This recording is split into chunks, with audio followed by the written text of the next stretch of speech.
Bengali honours 4th semester C10 সাহিত্য গ্রন্থের সাহিত্যের তাৎপর্য নামক প্রবন্ধের দ্বিতীয় প্রশ্নটি হল, সাহিত্যের বিষয় মানব হৃদয় এবং মানব চরিত্র। সাহিত্যের বিষয় মানব হৃদয় এবং মানব চরিত্র, অথবা সাহিত্য ব্যক্তিবিশেষের নহে, তাহা রচয়িতার নহে, তাহা দৈববাণী। এই প্রশ্নের উত্তরটি আলোচনা করছি। সাহিত্যের অবলম্বন মানব হৃদয়। আমাদের সামনে প্রসারিত যে বস্তু বিশ্ব, তা অবিচ্ছিন্ন বস্তু। এখানে সকল কিছু বিপর্যস্ত ও অবিন্যস্ত হয়ে আছে। ভালো ও মন্দ, মুখ্য ও গৌণ, প্রকৃতির অপক্ষপাত প্রাচুর্য হেতু পৃথিবীতে জড়াজড়ি করে আছে। মানব হৃদয়ের বিচিত্র ভাবরসে এই পৃথিবী রূপান্তরিত হয়। মানব হৃদয়ের বিচিত্র ভাবরসে এই পৃথিবী রূপান্তরিত হয়। সাহিত্যের ধর্ম হল বাস্তব পৃথিবীকে সাহিত্যের ধর্ম হল বাস্তব পৃথিবীকে মানসিক ও মানবিক করে তোলা। জঠরের জারকরস যেমন খাদ্যদ্রব্যকে পরিপাক করে শক্তি আহরণ করে, তেমনি হৃদয়বৃত্তির জারকরসে বাইরের জগৎ অন্তরের হয়ে যায়। চেতনার স্পর্শে যা নিতান্ত জড়বস্তু, তা হয় সুন্দর। রবীন্দ্রনাথ ঠাকুর লিখছেন, সেই আমির গহনে আলো আঁধারের ঘটল সঙ্গম, দেখা দিল রূপ, জেগে উঠল রস, না কখন ফুটে উঠল হাঁ মায়ার মন্ত্রে, রেখায় রঙে সুখে দুঃখে। বাইরের জগতের সঙ্গে মানবের জগতের পার্থক্য আছে। মানব জগৎ জানায় সুন্দর ও অসুন্দরের পার্থক্য, ভালো ও মন্দের ব্যবধান। এ নিছক সংবাদ দেয় না, তত্ত্ব ব্যাখ্যা করে না। রসের পাত্রে তত্ত্বকে পরিবেশন করে। জগৎ ও জীবনের প্রবাহ অত্যন্ত পুরাতন, কিন্তু কবি একে নব রূপে উপলব্ধি করেন বলে যা পুরানো তাই নিত্য নবীন রূপে প্রতিভাত হয়। কিন্তু এই জগৎকে হৃদয়ে গ্রহণ করে বাইরে প্রকাশ করতে না পারলে তা অসার্থক হয়ে যায়।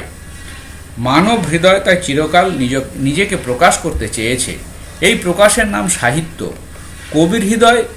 কবির হৃদয় বেদনা যত গভীর হয়, কল্পনা যত বিশ্বব্যাপী হয়, ততই সাহিত্যের বিস্তৃতি ঘটে। মানব বিশ্ব ও সাহিত্যের বিস্তৃতির মধ্যে আমাদের মন বিপুলত্ব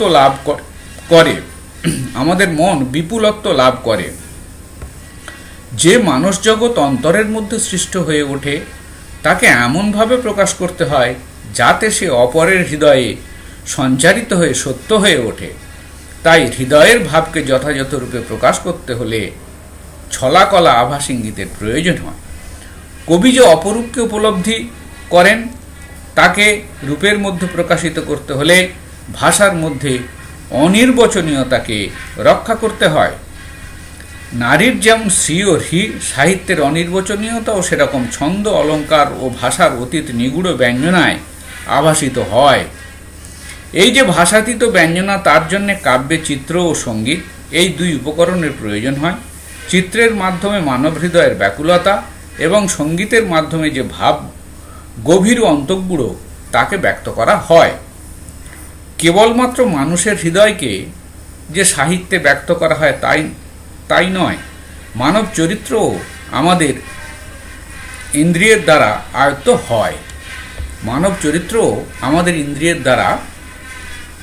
আয়ত্ত হয়। এই মানব চরিত্র সম্পর্কে আমাদের কৌতূহলের সীমা নেই, কিন্তু সে অন্তর্ময় বলে অন্তরে মেশালে তার পরিচয় পাওয়া যায়। কবি এখানে বলছেন যে একটি কথা, সবচেয়ে দুর্গম যে মানুষ আপন অন্তরালে, তার পূর্ণ পরিমাপ নাই বাহিরের দেশকালে।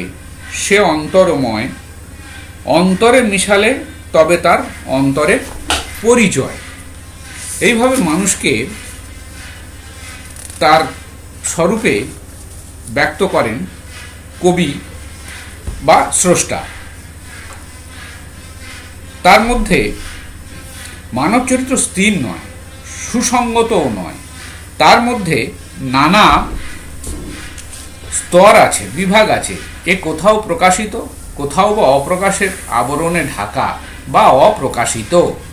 এ সদা চঞ্চল, পরিবর্তনশীল। এর অন্দরে বাইরে অবারিত গতিবিধি সহজসাধ্য নয়। এ ব্যতীত এর লীলা এত সূক্ষ্ম, অভাবনীয় ও আকস্মিক যে তাকে সম্পূর্ণরূপে জানা ও আয়ত্ত করা কঠিন। মহৎ কবিগণের কাব্যে মানব জীবনের সুসংগত প্রকাশ পরিলক্ষিত হয়। বাইরের জগৎ ও মানব জীবন এই উভয়ে মিলে অন্তরে যে মহা ঐকতান রচনা করে, তারই প্রকাশ সাহিত্য। বাইরের জগৎ ও মানব জীবন এই উভয়ে মিলে অন্তরে যে ঐকতান বা মহা ঐকতান রচনা করে, তারই প্রকাশ সাহিত্য। অর্থাৎ মানব জীবন এবং পরিদৃশ্যমান পৃথিবী দুয়ে মিলে কবির হৃদয়ে ঐকতানের সৃষ্টি করে এবং সেই ঐকতানের প্রকাশ ভাষা মাধ্যমে সেটাই প্রকাশিত হয় সাহিত্যে। এই প্রকাশ ভাষার সাহায্যে ঘটে থাকে, কখনো চিত্ররীতির মাধ্যমে, কখনো বা সঙ্গীতের সুরে। এই চিত্র ও সঙ্গীত কোথাও থাকে বিযুক্ত, কিন্তু প্রায় সমস্ত ক্ষেত্রে তারা পরস্পরের সংলগ্ন হয়ে ভাব প্রকাশকে সার্থক করে তোলে। প্রকাশ যথাযথ হলে অনির্বচনীয়ের ব্যঞ্জনা বহু দূর প্রসারিত হয়। সোনার তরীর পুরস্কার কবিতায় কবির তাই আকাঙ্ক্ষা হল, অন্তর হতে আহরি বচন, আনন্দ লোক করি বিরচন, গীত রসধারা করি সিঞ্চন, সংসার ধুলি জালে। চিত্র ভাবকে আকার দেয়, সঙ্গীত তাতে গতিরূপ সঞ্চার করে। চিত্র হলো দেহ, সঙ্গীত তার প্রাণ। কিন্তু অধিকাংশ ক্ষেত্রে চিত্র ও সঙ্গীত একাত্ম হয়ে অনির্বচনীয় মাধুর্যকে প্রকাশ করে থাকে। রবীন্দ্রনাথ তার সাগরিকা কবিতায় বালিকন্যার সঙ্গে ভারত পুরুষের মিলন বর্ণনা করেছেন। সেখানে তিনি লিখছেন, মধুর হলো বিধুর হলো মাধবী নিশীথিনী, আমার তালে তোমার নাচে মিলল ঋণী ঝিনি, পূর্ণ চাঁদ হাসে আকাশ তলে, আলোক ছায়া শিব শিবানী সাগর জলে দোলে। এখানে চিত্র ও সঙ্গীত মিলিত হয়ে এক অপূর্ব ভাব ব্যঞ্জনা সৃষ্টি করেছে। মানব হৃদয়ও সাহিত্যে আপন অন্তরের আনন্দ ও ঐশ্বর্যকে সৃজন করার প্রয়াস করছে। মানব হৃদয় প্রকাশের এই যে প্রচেষ্টা, কবিগণ তার উপলক্ষ মাত্র। ভগবানের সৃষ্টি, প্রকৃতির ও মানব জীবনের সৌন্দর্যকে নিয়ে উৎসারিত, কিন্তু সৌন্দর্য প্রকাশ সাহিত্যের উপলক্ষ মাত্র, উদ্দেশ্য নয়। হ্যামলেট বা ওথেলোর চিত্র মানব হৃদয়ের প্রকাশ। সাহিত্যে আমরা সমগ্র মানুষের পরিচয় পাই। মহৎ কবিদের রচনায় মনুষ্যত্বের নিরাবরণ প্রকাশ আমরা দেখি। শেক্সপিয়রের নাটকে মানুষের যে পরিচয় পাওয়া যায় তা আমাদের মুগ্ধ করে। প্রকাশ যেখানে যথাযথ, তার সংঘাতে আমাদের মনুষ্যত্বের উদ্বোধন ঘটে। জীবনের প্রকাশ যেখানে সামগ্রিক, সেখানে সুবৃহৎ অনাবরণকে অশ্লীল বলা যাবে না। কিন্তু যেখানে মনুষ্য জীবনের আংশিক প্রকাশ ঘটে, সেখানে আংশিক অনাবরণ অশ্লীলতা দোষে দুষ্ট। শেক্সপিয়র ও অন্যান্য মহৎ কবিরা সমস্ত মানুষকে দেখেছেন বলে তার প্রতিকৃতি সহজে ব্যক্ত করেছেন। বিশ্বের নিঃশ্বাস আমাদের চিত্তে রাগিনী বাজাচ্ছে। সাহিত্য তাকেই স্পষ্ট করে প্রকাশের প্রয়াস করছে। এই যে সাহিত্য, তা ব্যক্তিবিশেষের নহে, রচয়িতারও নহে, তাহা দৈববাণী। বাইরের জগৎ যেমন তার ভালো মন্দ অসম্পূর্ণতা নিয়ে ব্যক্ত হওয়ার প্রয়াস করে, মানুষের বাণীও সেই রকম হৃদয় থেকে সুসম্পূর্ণরূপে বের হওয়ার জন্য নিয়ত চেষ্টা চলছে। হৃদয়ে যে অনুভব লাভ করেন বা অনুভূতির সৃষ্টি হয় শিল্পীর হৃদয়ে, সেটা সবসময় ব্যক্ত হবার জন্য চেষ্টা করে এবং কবি বা শিল্পীরা বা সাহিত্যের স্রষ্টারা তারা সেই অনুভূতিকে প্রকাশ করেন। কবি যা সৃষ্টি করেন তা দৈব প্রেরণার বশে। এবার কবি যেটা সৃষ্টি করছেন তিনি কেন করছেন একথা কেউ বা কিভাবে করছেন একথা কেউ বলতে পারেন না। এটা সম্পূর্ণ দৈবী প্রেরণা, যাকে ইংরেজিতে বলে ইন্সপিরেশন বলে, সে একটা মুগ্ধ অবস্থা। তখন লেখক একটা অর্ধচেতন শক্তির প্রভাবে কৃত্রিম জগতের শাসন অনেকটা অতিক্রম করে এবং মনুষ্য রাজার যেখানে খাস দরবার সেই মর্মসিংহাসনের সামনে গিয়ে উপস্থিত হন। এই দৈবী প্রেরণা সম্পর্কে প্লেটো খুব মূল্যবান কথা বলেছেন। For all good poets, epic as well as lyric, compose their beautiful poems not by art but because they are inspired and possessed. And as the Corinthian relievers, when they dance, are not in their right mind. When they dance, are not in their right mind. So the lyric poets are not in their mind when they are composing their beautiful strains.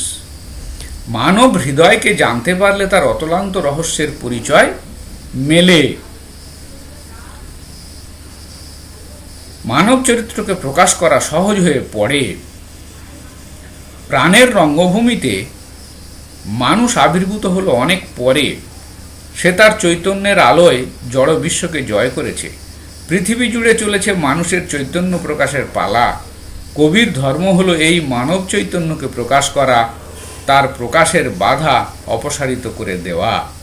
পৃথিবীর কবি লিখছেন এই বিষয়টিকে কবিতার মধ্যে দিয়ে এইভাবে: পৃথিবীর নাট্যমঞ্চে অঙ্কে অঙ্কে চৈতন্যের ধীরে ধীরে প্রকাশের পালা। আমি সে নাট্যের পাত্র দলে পড়িয়াছি সাজ। আমার আহ্বান ছিল যবনিকা সরাবার কাজে, এ আমার পরম বিস্ময়। তাহলে কবি এই যবনিকা, কোন যবনিকার কথা বলছেন? যে পৃথিবী কবির কাছে প্রথম দিকে বা মানব সমাজ বা পরিদৃশ্যমান পৃথিবী অনেকটা অজানা ছিল। তিনি ধীরে ধীরে সেই আবরিত পৃথিবীর আবরণকে উন্মোচন করেছেন। তাই তিনি বলছেন আমার কাজ ছিল যবনিকা সরাবার কাজে, এবং সে কাজে তিনি সম্পূর্ণরূপে সফল হয়েছেন।